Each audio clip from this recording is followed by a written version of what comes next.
How to fix pre-payment automatic repair low blue screen error on Windows 10 or 11.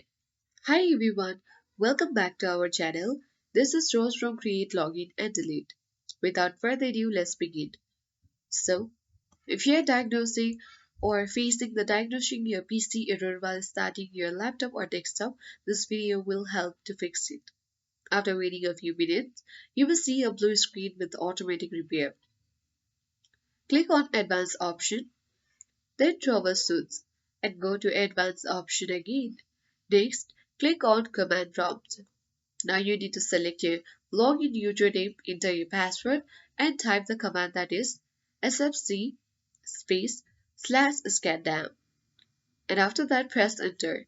This will repair corrupted Windows file.